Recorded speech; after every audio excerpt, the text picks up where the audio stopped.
Okay, let's see. This is the corrupted Woodsmith. Took me quite a while to finish it as well. It was a fun boss battle. But before we jump into this, yeah, there's a pretty painful and sad story, as usual in every boss battle of this game. But with this corrupt Woodsmith, that echoes through, or you can feel it throughout the entire level leading up to her. It feels like I get the sense of rhythmicality. Yeah, I get the sense of rhythm all the time. I think it has to do with the music. I haven't broken it down, but I have this feeling. Maybe it is just the lava place where is it lava? I forget. Anyway, you have fire waves that comes towards you like that, like it in a very even way, in a big location, and it just gives you this rhythm. Bam, bam. It just feels like you feel it, like it gets lodged into you, and then you realize the more of the story about the Woodsmith, and you're like, yeah, you have that in your mind all the time, that she is a Woodsmith, and then with the rhythm, it just like enhances that, and all the way up to the actual boss fight where you meet her. And when I do come to her here, a very interesting thing with the actual character, the actual enemy type, is that usually when you have enemies like this with a big hammer, they do whatever they want to do. They do cool attacks, you know. You make cool attacks when you get to animate an enemy. But she is, yeah, I mean, she's cool, but it feels like she's using the hammer as she uses it when she does her woodsmithing work. You know, when she repairs stuff and whatever a woodsmith would do, just like bang, bang. And this is what she uses to bonk you in the head. It's not this cool fancy classically fancy attack. It's something she does every day, and she will do it to you now, because now you're just here during her routine, and you have the sense until like half of her HP that you are just a disturbance, you're an annoyance, and then at the mid stage, like you attack this forge 3 times, and when it breaks, she gets really mad, and there's a really good reason for why she gets mad in the story, which you like realize after the fight, and you kind of feel bad. Like me, who have given a lot of thought, I feel really bad, like fuck, you know. Yeah, I'm doing good, but also, yeah, I was mean, but I did good. Kind of thing. Let's move on to the battle. Yeah, okay, I'll talk through. And here we have the HP item there, and I think we have another one here. So the first thing I do when I come into a fight, I'll look where I can siphon HP from, as I talked about in the previous Shrine Guardian video. In that one, I go through all of the mechanics and all of my thoughts around all of the mechanics, and I think this is really, I just love the element of coming into a boss arena, looking and like, okay, there, nice, and then you start to fight, and then you know, like, oh, my HP is going low. I know where it is. I know where to get it. I'll siphon it from nature. Let's move on. Bonk.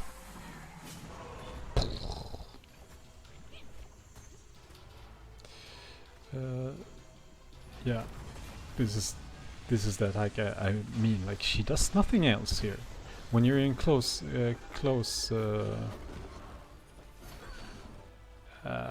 proximity, she will do that bonk attack. When you're in far proximity, she'll do this dash in. Let's see, this one.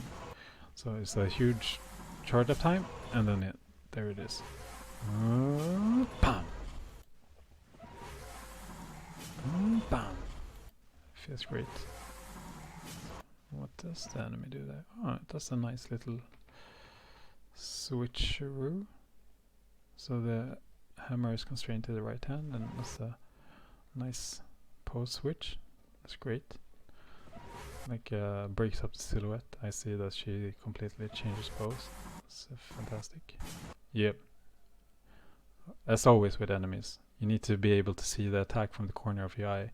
Not just like, you need to see the anticipation from the corner of your eye, not just like if you're scrutinizing it, like, yeah, she turned her hammer, she's twisted it, and then the attack comes, and then you're like, yeah. So unless the player was looking right at the enemy, you wouldn't see the anticipation.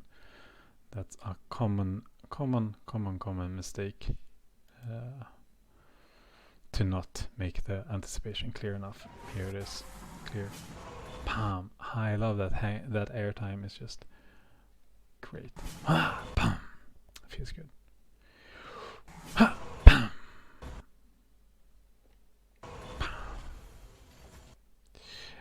And I know that there's a long cooldown. What is it called? Yeah, settle in her animation. So at this point, I will throw my rot grenade like that, bunk on it, and then I'll bait her to, what I do here is I bait her to make a bonk attack, which is a close attack. It's the only one she has in the first segment. Just an overhead, deals an AoE. So what I do here is I go into her proximity, and then I back off, and I know there will be an AoE, so I kind of time my shot on this. This shot. So with the rot grenades, what you do is you throw them on, and then you can either shoot them or you can use your cool parry bubble, which I do here. Parry bubble to explode it, and then I look at the ground waves coming, and then I'll jump over. I'll time my jump so I can jump over them and then shoot this core with my arrow. Wow. There we go. Perfect. It took a while. Usually I just like, yes, I don't know why, but I guess because I didn't multitask properly. I forget about the AoE from the overhand attack, and then I get smashed because I didn't time the jump properly. But when I do time, it's an easy thing, but it's also easy to forget, and you get punished for it. It's really good stuff. Let's just look at what I'm talking about once again. So the sequence is I lure her to make the far attack. I lure her to make the far attack, and then I throw the grenade because there's a long settle, and then I lure her to do a close attack. And while she's doing that, I'll explode the grenade.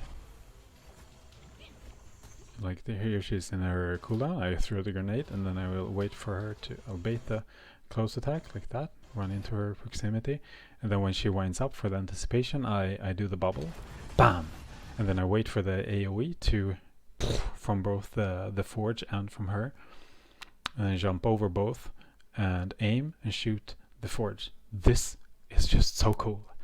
You know, all of those components is like, whew, it feels so cool. This is what I mean when I talk about Kenna having like one of the but for me personally, I cannot come up with another game that has better depth than this. But like Bayonetta, Devil May Cry, Dark Souls doesn't have this depth, but you can have complex boss fights, but utilizing all of these elements is Kena does masterfully. I'm very impressed. Let's see, what do I do next? Yeah, and then she gets stunned after I sever the link between her and the forge by damaging the forge. So she it gets severed, and I suppose I just realized now that she goes to repair it to re-establish the link. Here I get a few moments where I can attack, but I know that when she rises up, I need to get out of there, because she does a small AoE as she leaps up into the air. There we go. That small AoE. If you're too greedy and you stand and punch her here, you'll get hit by that. And it's just annoying. It doesn't do a lot of damage, but it's annoying. And I know she'll always land here, so sometimes I just charge up our rot attack before she even lands. There we go. That's the rot heavy attack, and in case you didn't know. What I do here, you hold, I don't remember the button mapping, I think it's you hold R2 and then press the attack button. Great feeling. And now there's a bunch of AoE coming, and I know I can kind of ignore her for a while and focus on the ads. And what I do is that I listen. Yeah, that ching that you hear. That is my cue to parry. So I can completely focus on the ads. I don't even need to look at her, because I know that if I am in a range, she will do the leaping attack, which always comes with a ching. See, I know when to parry just by listening. Some games that have this, like God of War, is another. The latest one has fantastic audio design, but for Sigrun, the last one, the last Valkyrie, I just, I ended up turning off the music and just listening to her, all of her attacks, and I could hear like with the wing flaps with the like, okay, I know she will do this, because she has so short anticipation, and then like just kills you so fast. Great game, God of War, the last one, the latest one. Anyway, this has a similar thing. You hear the audio cue. You don't even have to look. Like I feel like Sigrun in God of War, I could when I beat her, I could have done it almost without looking, just from listening to the audio. It's amazing. Yeah. So here I know that she'll do a close proximity, a close attack, a bonk on my head. So I jump back to avoid the AoE, shoot this ad, get some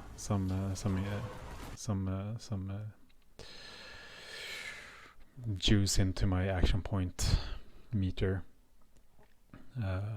and then I baited her to do the bonk attack and threw the grenade, right? That's what I did.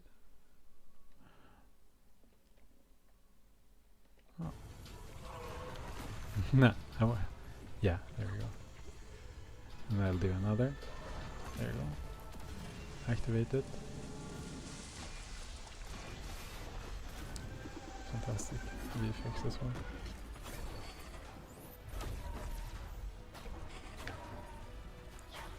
Get out of there!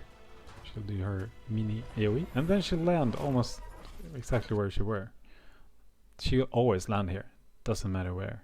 So, but she'll always jump up into there before as well. And this is my point where I get some free hits. Oh, yeah. And take care of the ads while dodging AoE. I don't need to care about her. Yeah, I heard. Did you hear that? She came in. I did block that without looking, right? Oh, okay, yeah.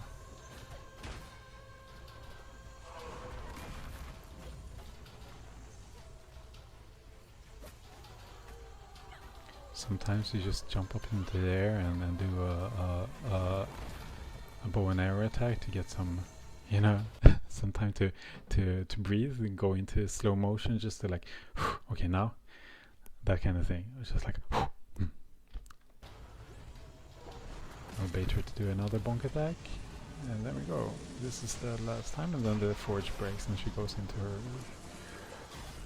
her second phase. And when she does, I always get caught by this attack, because I'm like, oh, she'll I get some free attacks here, but she almost immediately just launches herself up like that, lands here in the middle of the fire, does her thing. I skip the cutscene, but she does like a going into Super Saiyan mode, and there we get it feels like it most often starts with this attack when she after she's gone into her rage mode. Maybe it's just a film. Yeah, in that cutscene that you didn't see because I skipped it, she broke her hammer apart, so now she's dual wielding I guess a sword and a hammer. Really cool. And if you're in close proximity, close attack, her close attack is this. She jumps up into the air, throws a grenade down, there's an AoE, and then she comes down as well. This is your chance to get some hit in. Bam! And she lands there. There we go. Get some hits in. She has a 3-hit combo, I believe. This one, I think it's so hard to evade. She charges up this her blade to throw it as a boomerang or something. And I just always get caught by that boomerang. It's like 20-30% of the times I manage to dodge it, but it's bad odds for me. 3-hit combo. I need some HP. I don't know if it's a 3-hit combo, but the combo always ends with an overhead smash. So I reacted to that here. Like, okay, she'll do that. Yeah, it's a 3-hit combo. And then I know with the overhead smash, it's a consistent thing that the overhead hand smash has an AoE in it. So even if it's in a chain, it'll end. If it's an overhead smash, it'll do an AoE. It's really nice. Simple rules.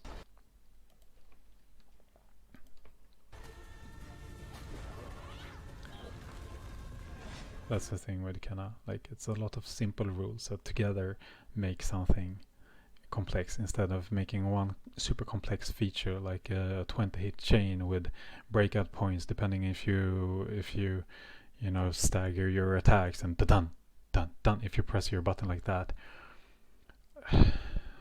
That stuff is cool, but for an average player, they'll not dive that far into how combos are set up. Usually, a player just in Devil May Cry, they find their 3 combos, and their favorite ones are probably the ones with the widest range, that is crowd controlling, and then they use these 3 combos.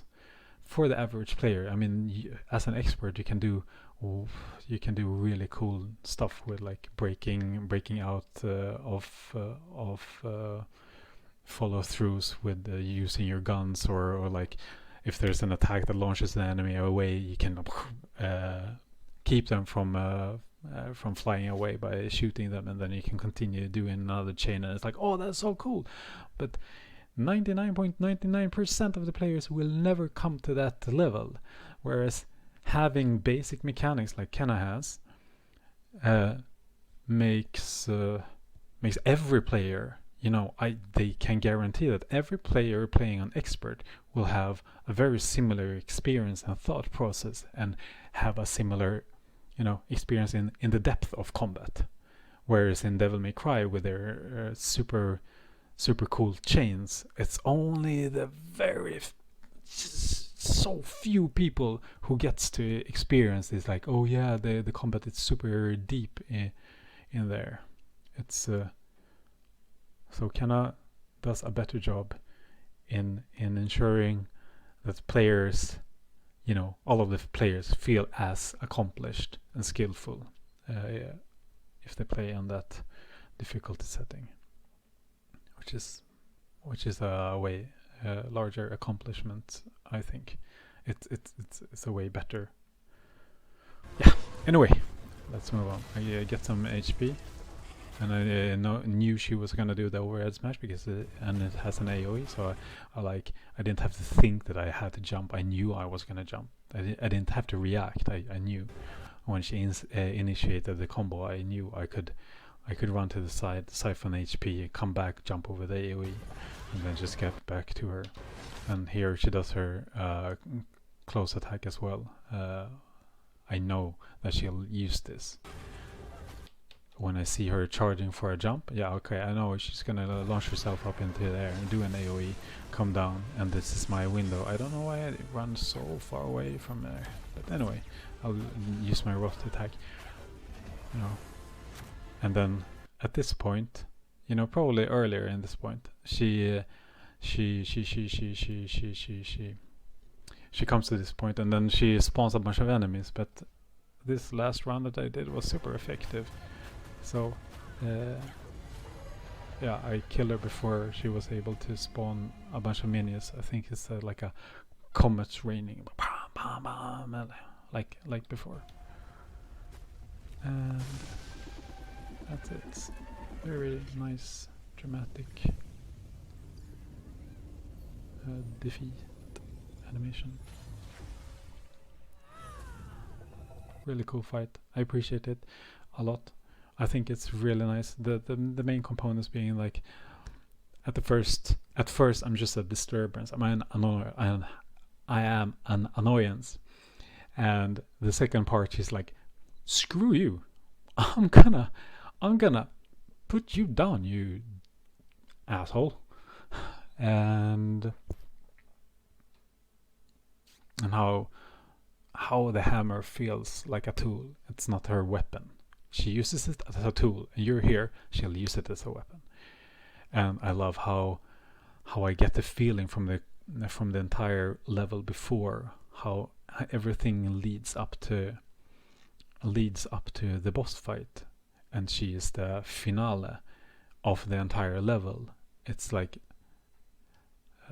it's really, really well made. I think this is one of the most inspiring boss fights I've played in its entirety. Level, music, VFX, animation, everything coming together, being so cool. This is really, really, really, really cool boss fight. Inspiring. I like it. Okay, that's it. Bye bye. Hej då.